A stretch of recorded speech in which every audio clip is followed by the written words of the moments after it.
Greetings. ये video dedicated है एक ऐसी फीलिंग को रिलेट करते हुए या फिर एक ऐसी प्रॉब्लम को हाईलाइट करते हुए जहाँ पे हम हर चीज़ पोस्टपोन करते रहते हैं। कोई भी काम पोस्टपोन करते हैं और रीज़न्स देते हैं कि अभी मेरा मूड नहीं है करने का, या फिर मैं बाद में करूँगा या बाद में करूँगी, मेरा मन नहीं कर रहा, ये सब चीज़ें। ओके, सो होता क्या है, हम हमें ये समझना होगा कि ये एक्चुअल में माइंड गेम होता है या फिर माइंड ट्रिक होती है। और जिस काम को हम पोस्टपोन करते जा रहे हैं, करते आ रहे हैं, करते आ रहे हैं, बहुत हाई चांसेस हैं जब तक हमारे ऊपर कोई बहुत बड़ी लायबिलिटी या बहुत बड़ा प्रेशर नहीं पड़ेगा, तब तक हम उस काम को नहीं करेंगे।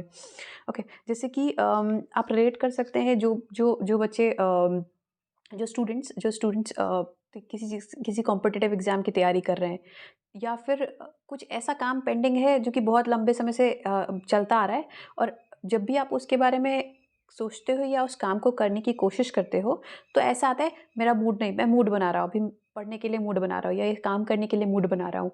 अभी मैं इतना कंफर्टेबल नहीं हूँ इस काम को करने में, लेकिन आने वाले टाइम में मैं ज़रूर इसको करूँगी। तो होता क्या है, हम धीरे-धीरे, धीरे-धीरे, धीरे इसको पोस्टपोन करते आते हैं। अब यहाँ पे ये चीज़ क्लियर होनी चाहिए, ये एक्चुअल में माइंड गेम चल रहा है। माइंड बस आपको ट्रिक कर रहा है और बहुत हाई चांसेस है कि ये काम होगा ही नहीं कभी। राइट। अच्छा, ये जो होता है, मतलब ये जो होता है, ये भी डिपेंड करता है कि प्रायोरिटी क्या है। मतलब कि अगर इसको और उसमें और सिंप्लीफाई किया जाए तो मतलब कितना प्रेशर है या कितना डेडलाइन है, और इसके पीछे क्या कोई फ़ियर या फिर डिज़ायर छुपा हुआ है कि नहीं। अच्छा, इसको समझते हैं। जैसे कि अगर आपने देखा होगा, जब भी एग्ज़ाम्स होते हैं या हमें कोई असाइनमेंट सबमिट करना होता है, तो मान लीजिए हमें 15 दिन मिले हुए हैं उस एग्ज़ाम के लिए, लेकिन हम पढ़ेंगे सिर्फ लास्ट के 10-15 दिन में। 15 दिन, सॉरी, 15 दिन मिले हुए हैं, तो हम पढ़ेंगे सिर्फ लास्ट के 2-3 दिन में। आप, ये बहुत फेमस कोट भी है कि इंजीनियर्स ओवरनाइट पढ़ते हैं एग्ज़ाम से 1 दिन पहले। तो ये बेसिकली यही, मतलब ये माइंड ऐसे काम करता है। और ऐसा नहीं कि सिर्फ आपका ही कर रहा है, ये प्रॉब्लम मोस्ट ऑफ द लोग वो फेस करते हैं जो कि इसको आइडेंटिफाई नहीं कर पाते। वो अपने आप को ही ब्लेम करेंगे कि मुझसे काम होता नहीं है, ये मैं कर नहीं पाता, या फिर मैं आलसी हूँ। बट एक्चुअल में ये माइंड गेम चल रहा है। और अगर आप इसको समझ जाते हो, तो आप जैसे ही माइंड ट्रिगर करेगा कि नहीं नहीं, मुझे नहीं करना, मैं कंफर्टेबल नहीं हूँ, मेरा मूड नहीं है काम करने का, ठीक है, वैसे ही जिस इंसान जिसका एनालाइज कर चुका है, वो समझ जाएगा ये माइंड गेम है, और तुरंत उस काम को करेगा, भले ही मूड हो या ना हो। तो कंक्लूजन पे आते हैं इसका इसका इसको सॉल्व करने का तरीका क्या है। जब भी ऐसा हो कि आप किसी काम को करने की कोशिश कर रहे हो, वो आपके लिए इम्पोर्टेंट है, तो बजाय कल के टालने के लिए, जैसे ये होता है ना कि मूड बन जाएगा तब करेंगे, ऐसा आता है कि मेरा मन नहीं है अभी इस काम को करने का, या मैं इसको बाद में करूँगा जब मेरा मन होगा, और वो मन कभी होता नहीं एक्चुअल में। तो उस टाइम पे जब ये सारे वर्डिंग्स आपके दिमाग में चल रहे हैं कि मैं जब जब मेरा मन होगा तब करूँगा, या इस तरह से, उस समय पे आप अलर्ट हो जाओ, ठीक है। और नेक्स्ट जब भी ऐसा हो, तो अपने आप को बोलो मैं काम करूँगा, करते करते मूड बन जाएगा। और ये एक्चुअल में होता है। बहुत सारे सेलिब्रिटीज़ के अगर आपने इंटरव्यू सुने हो, क्योंकि सेलिब्रिटीज़ सबसे ज़्यादा प्रोन होते हैं किसी भी, मतलब सबसे ज़्यादा प्रोन होते हैं मेंटल इश्यूज़ को फेस करने के लिए।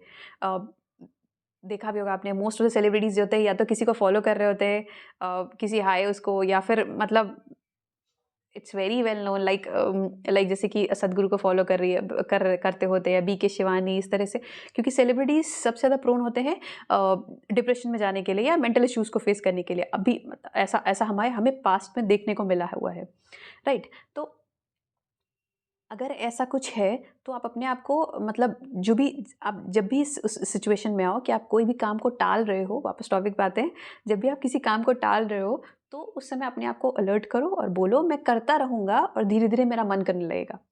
अच्छा, जैसे हम जो टॉपिक पे आ रहे थे कि मोस्ट ऑफ द सेलिब्रिटीज़ जो प्रोन होते हैं इसको मेंटल इश्यूज़ के लिए, तो जब उनके इंटरव्यूज़ आते हैं, तो वो ये बात बोलते हैं, या फिर आपने भी कभी ऑब्ज़र्व किया होगा अपने अंदर, अगर आपका मूड बिल्कुल अच्छा नहीं है और आप सोच रहे हो कि जब मेरा मूड अच्छा हो जाएगा तब तक मैं करूँगा, ये करूँगा, मेरा मूड अपने आप ठीक हो जाएगा। तो उस टाइम पे अगर आप एक बार ये ट्राई करके देखो, अगर आपका मान लीजिए लड़ाई हुआ है, ब्रेकअप हुआ है, आप दुखी हो 2 दिन से, 3 दिन से, आप धीरे-धीरे अपनी चीज़ों को शिफ्ट करने की कोशिश करो। जैसे कि अगर आप रो रहे हो, तो वहाँ से उठ के जो भी आप कर सकते हो, जो भी आप एन्जॉय करते हो, या फिर जो भी आपको करना चाहिए पर्टिकुलरली, उसको करने की कोशिश करो। पहले दिन मन नहीं लगेगा, दूसरे दिन मन नहीं लगेगा, फिर धीरे-धीरे, धीरे-धीरे आप उसमें आप बैक टू नॉर्मल आ जाओगे। लेकिन अगर आप वेट करते रह गए कि जब मेरे अंदर से आएगा और तब मैं करूँगा, या फिर मैं अपने आप इसमें से निकल जाऊँगा, तो वो बहुत हार्ड, मतलब बहुत बहुत मुश्किल होता है ये। ख़ासकर जैसे एज बढ़ती आती है तब ये और ज़्यादा मुश्किल होता है, क्योंकि बचपन में कुछ भी होता है तो हम उसमें से निकल जाते हैं, आराम से निकल जाते हैं। एक दिन रोते हैं, अगले दिन सब भूल जाते हैं। लेकिन जैसे-जैसे बड़े होते हैं और अगर आपके अंदर मेंटल क्लैरिटी नहीं है, या फिर मतलब आप इतना मेंटली स्ट्रांग नहीं हो, किसी भी इमोशनल फैक्टर से निकल नहीं पा रहे हो, तो ये बहुत टफ़ है कि अगर आप अपने ऊपर छोड़ दो कि मैं अपने आप निकल जाऊँगा इसमें से या निकल जाऊँगी, तो ये टफ़ होता है। सो एक यही तरीका होता है, आप धीरे-धीरे कोशिश करो नई-नई चीज़ों को लाने के लिए। जैसे आप हो क्या रहा है, आपका ब्रेकअप हुआ है और आप हर दिन रोते रहते हो, कुछ करते नहीं हो, बस बेड पे रहते हो और रोते रहते हो। धीरे-धीरे आपका मन नहीं कर रहा है, फिर भी ट्राई करो आप बेड से उठने का। फॉर एग्ज़ाम्पल कुछ भी आपका मन है क कुछ भी अच्छा खाना, आप अच्छा खाना बनाओ, कहीं बाहर जाओ। मैं ये नहीं बोल रही कि पहले दिन ही ऐसा हो लगेगा, पहले दिन ही आप एकदम अच्छा फ़ील करने लगोगे। पर डे बाय डे अगर आप करते रहोगे ना ऐसे, तो आप खुद अपने अंदर चेंजेस देखोगे कि आपका शिफ्ट हो रहा है, जो सैड ज़ोन से लेकर हैप्पी ज़ोन में। और ये आप बहुत सारे, जैसे मैंने बोला, बहुत सारे सेलिब्रिटीज़ के इंटरव्यूज़ पे आते हैं, आप उनके भी सुन सकते हैं कि हाँ, ऐसा होता है। बाकी आप ट्रायल करके देख सकते हैं अपने ऊपर कि ये एक्चुअल में काम करता है या फिर ऐसे ही है। ओके, अम, आई गेस मैंने जो भी मतलब बोलना था वो मैंने बोल दिया। Thank you so much.